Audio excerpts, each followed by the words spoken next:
I'm Laban Chappell, and I'm the partner owner of the old mill, and this has just been my baby for 20 years. When we came in and bought it and started the process of redeveloping it was in pretty rough shape. I mean, the prior owners were great. I mean, they did a lot of investment in this property. It had just gotten to a point where it needed a substantial, infrastructure work done to it. I think there was a fear that this was going to be one of the mills that gets torn down. And we had people reach out to us, they were just so happy that our intent was to bring it back to life. I'm Devyn Whitmire. People from South Carolina, like myself, are proud of their state and everything it has to offer. But even we don't know every nook and cranny. So we're traveling to the most charming places in the Palmetto State. Some of them you know, and some of them even we have never heard of. From Discover South Carolina, it's the Palmetto Porch. This time, we're taking a stroll through Lexington around the revitalized Old Mill. Laban Chappell, welcome. Tell me a little bit about yourself. What do you do? So we have a family business that primarily owns commercial real estate in the state of South Carolina. We also have some restaurants. We have this brewery that we're at today as well. A couple other little businesses, but we mainly are a family business that, we develop and maintain properties and we're landlords and developers. Yeah. So you live in Charleston, but tell me about your ties to the Lexington area. Well, as a child, I used to come to Lake Murray a lot, to the Lexington side. My parents' best friends grew up in this area, and my mom's from Columbia and went to Juror High School. So we would come to Lake Murray a lot in the summertime, and I would, dig my feet in the clay in Lake Murray and have that fun. And then turns out my wife's family did the same thing, and they were closer here in Lexington, and so they would come by here a good bit on their way to Lexington, to the lake house. And that's kind of where we discovered the old mill, just by driving by it. Yeah. And basically just saw the for sale sign, and that's where we made the inquiry. My father-in-law really is the one that had the vision and saw this and started the process of buying it and purchased it in October of 2004. Yeah. And then I got involved in May of 2005. So amazing. So tell us a little bit about where we are right now. Oh, okay. Right now we are in the beer garden of Hazelwood Brewery. That was kind of like phase 2 of the brewery. It was a pretty rundown area of the mill that was really going to be the last place that we developed. We focused on the upper areas and the inside areas, and then the boiler room, which is what Hazelwood is housed in, was just a shell of a building. And it was going to require a substantial investment in time and money. So we just had to really wait for the right thing. And then this came together. Yeah. This is my hometown. I live in Lexington now. It's not where I'm from originally, but I call it home. Right. And so the old mill is really important to me and my family. And we often would come in and get to-go orders. And it was such a help to us at the time. But it was also really special to know that we were supporting local businesses and helping. So I'm glad that you mentioned that. Yeah, absolutely. So tell us a little bit about the history of the old mill.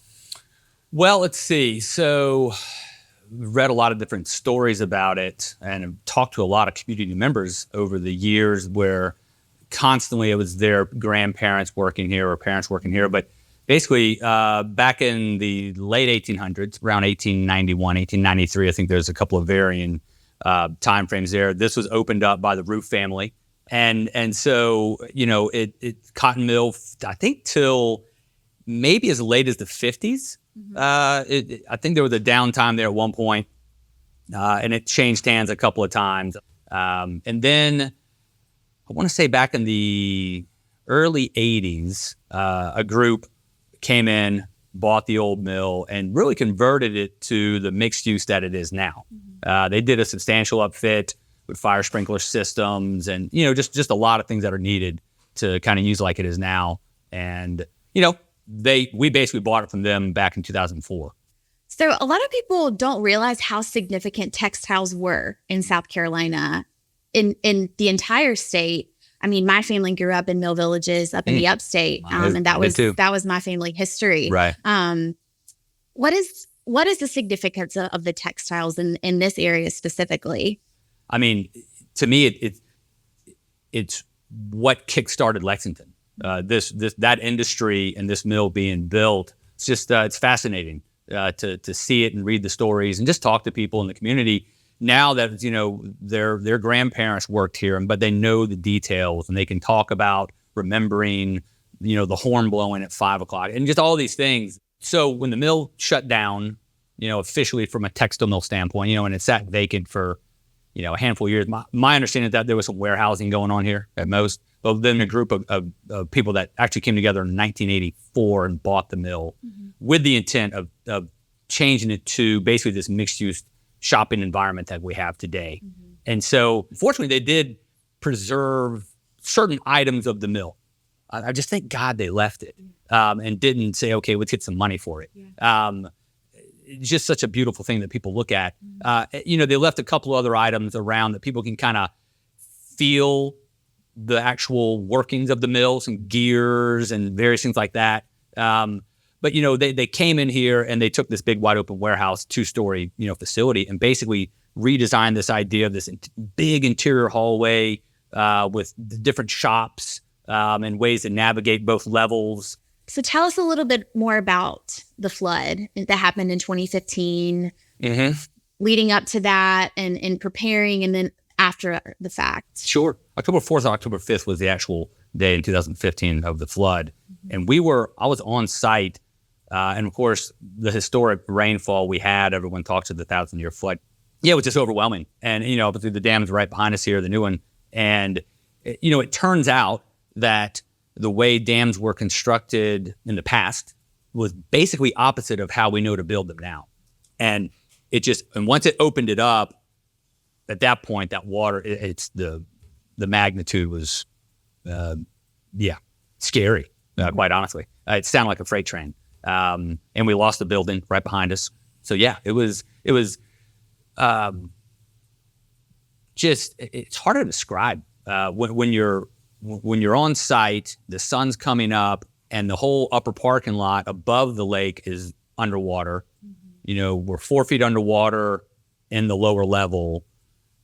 And then when that dam breached, all that water just got sucked downstream. And everything got pulled out of the old mill and, away it went. And I mean, it happened within minutes. The lake that Laban is referring to is Lexington Mill Pond. And it was more about making sure from a safety standpoint, is there anyone here?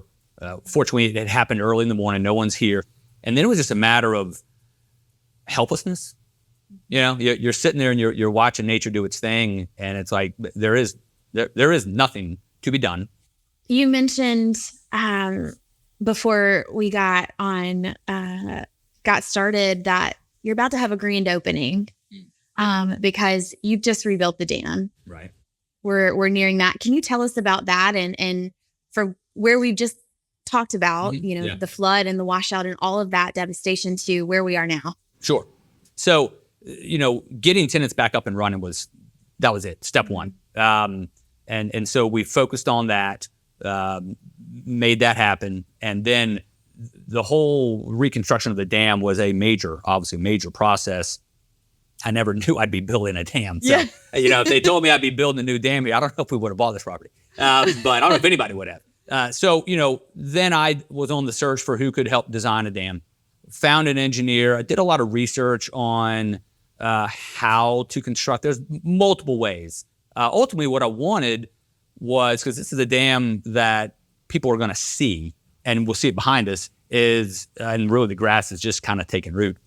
Can you describe, for those who have not seen this development yet, what it looked like, some of the damage right after the storm, to what they're going to see and experience now when they come and visit Lexington and the old mill? Yeah, it's kind of like, prior to the flood, you're looking at a lake that we really couldn't utilize. We couldn't enjoy. But the only time you could do anything was, our waterfront dining up at the old mill brew pub.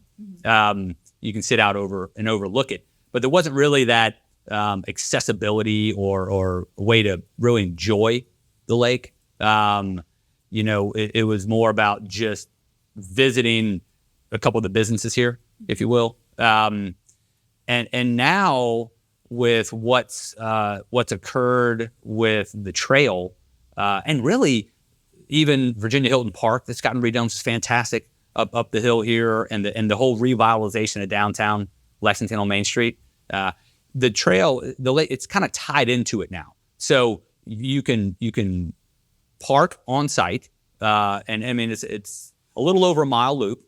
It's got a couple pedestrian bridges. You've got the waterfall coming off the lake right here. You get to walk right over. I mean, you can do a whole day here if you really wanted to. I mean, please, by all means, spend the whole day here. But that was the goal. I mean, the goal all along when we bought this place was to try to find smart business owners that have really cool businesses that could rehouse this place and make it a destination. Yeah. Because the architecture is just so one of a kind. When people come into either the brew pub and see the handmade copper ductwork, where they used to blow the cotton through. I mean, it's just like it's unbelievable. Well, I really enjoyed talking to you. This place is really special to my family, of course, but I want to kind of end our time together just to ask for some final thoughts, whether that's about this mill, about the businesses here, about Lexington or South Carolina in general, from your perspective, anything you want to leave us with.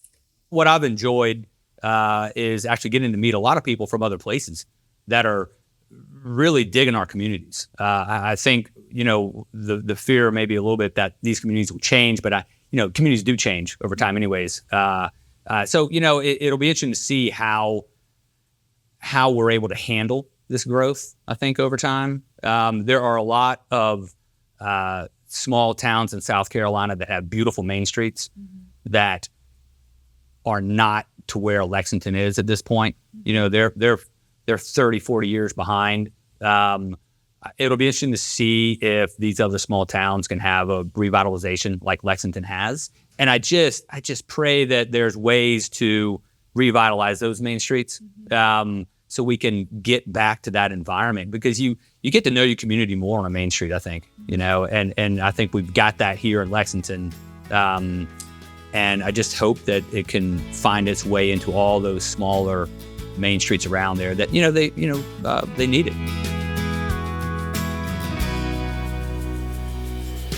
To learn more about this and all the towns we're featuring on the show, visit scpalmettoporch.com. The Palmetto Porch is produced by Discover South Carolina in partnership with Pod People. Special thanks to our production team at Pod People, Lauren Luco, Ben Sauls, Lauren Sauls, Grace Pina, and Kim Wong.